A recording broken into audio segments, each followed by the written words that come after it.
Oh,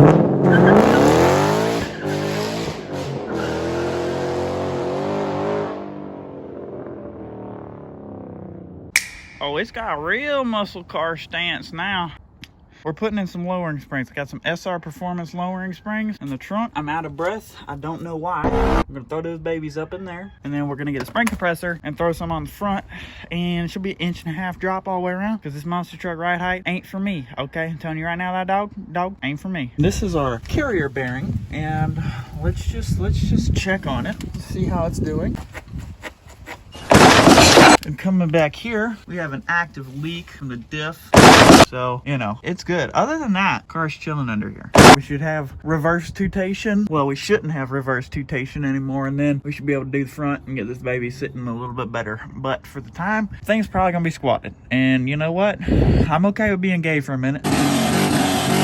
Take all this out, and then boom bam, your mom's a hoe. Let's go. So what we got going on, I'm taking the shock bolt out. I got the sway bar off. Oh, is this for YouTube? Oh, hell yeah, it's for yes, YouTube, sir. brother. What's up, YouTube? Subscribe to my channel for Breezio's vlog. I'm gonna start uploading pretty soon. Okay. I'm in the field, nigga, call me Indiana Jones. The car ran out of gas.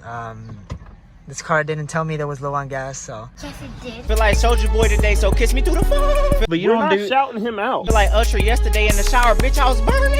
you don't do shit on this channel. I make the videos, I film the videos, I edit the videos. Damn. And we're working on my car. Who's usually working on your car? This nigga really think he in Indiana, he not Indiana Jones. Hey, I'm working on my car right now. You're eating Cajun boiled peanuts. This nigga thought he bought a Beagle, that nigga bought a dog. We got our stock units out, as you can see. Got a little bit of height difference going on there. As you can see, the SRs are progressive, whereas the stock ones are not. The live grenade's fine. They're taking front suspension out now. I guess James is. I was undoing the bolts, but he's doing all the manly work. He's undoing a clip that we forgot. We got dookie all over the ground from these freaking chickens. Talk about landmines, brother. These tires, they're looking bussin'. The rear ones, somebody's been doing a couple burnouts.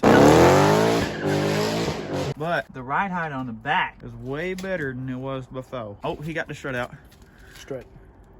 Strut? Strut.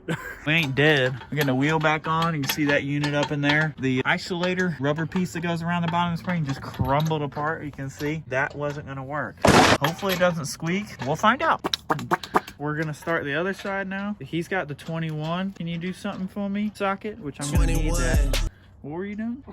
We got this stock unit off. This looks good. I don't know if this strut is bad because it's this side that's knocking. Don't really care. But we're doing good. We're going to throw this baby back on there, tighten up the new springs, throw it back on there, and then we should throw everything back together and put the car back on the ground. What do you think? It'll work. I think it's going to work too. It's already a little bit lower. Haven't rolled the car forward or anything to let it settle. Same with the back, definitely lower. Apparently if you drive it for a month or whatever, they're supposed to settle in a little bit more. And it already looks way better, and it hasn't even settled yet. Dude, I ain't got a lot of storage, so we're just gonna film a little here. But control arms, got 1,000 horsepower capable billet control arms that I got for free from my friend Demoralize on YouTube. You should check them out. We're replacing these units, and yeah, I'd say they're a little past worn out.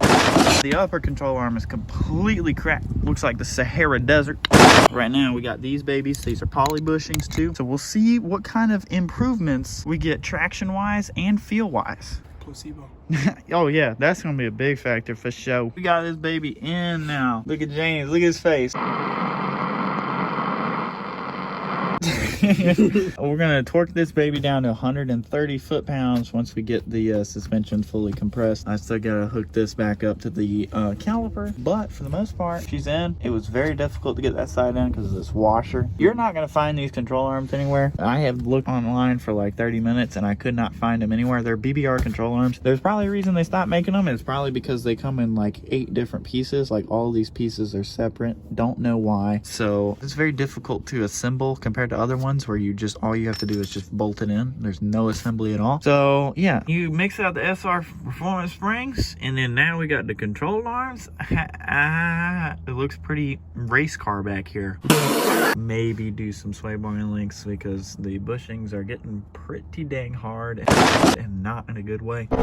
Brothers and dudes, take it. Look at how beefy that looks on both sides, man. It looks like serious drag car stature. Why the fuck you lying? I also got this transmission bushing insert made of like some poly material. Just slides in because the bushing on the transmission is hollow in the middle. So you slide this in. It's supposed to stiffen it up a lot and make shifts more accurate because I don't have a shifter in this car. It's a stock shifter that's body mounted. So when the trans articulates from torque, your shifter now no longer lines up with the gates in the transmission. So this is only 40 bucks and we're gonna see what it'll do, because everything I could possibly do to make this transmission shift as good as possible I'm going to do, because I don't want to get a new one when this one blows up. And we're also going to be doing the trans fluid as well. I don't know how much of it I'm going to record because it's not that important. As you can see, I got the transmission brace off. It's right there. And you can see the holes and the bushing right there line up with these, and that's going to slide inside those holes. Now, the transmission, the fact that I can just move it a lot with my hand without even barely putting any pressure on it, should just tell you right there that this thing is not as good as it should be. So you just want to spray a lot of WD-40 on this, try to slide it in the hole. Mine doesn't really want to fit at all, probably because my bushing is quite collapsed. Got that little shawty in there now. Not that it probably showed up on camera before, but now there's like, I cannot budge this at all. I'll be honest. It's the fluid I bought for the transmission. It is not what the transmission calls for, but I've heard plenty of people who actually race their Mustangs that this is some very good stuff. Now, the only thing really better than this that I've heard of is the synchro shift fluid, but that was about $60 more for the same amount. This is what I'm going with for now because I don't want to spend the extra $60, and when they both get heated up, they're exactly the same. It's just the synchro shift feels a little bit better when the transmission's cold. Bro, pick up the phone, nigga. You never fucking answer. I could have just had a threesome and you wouldn't know because you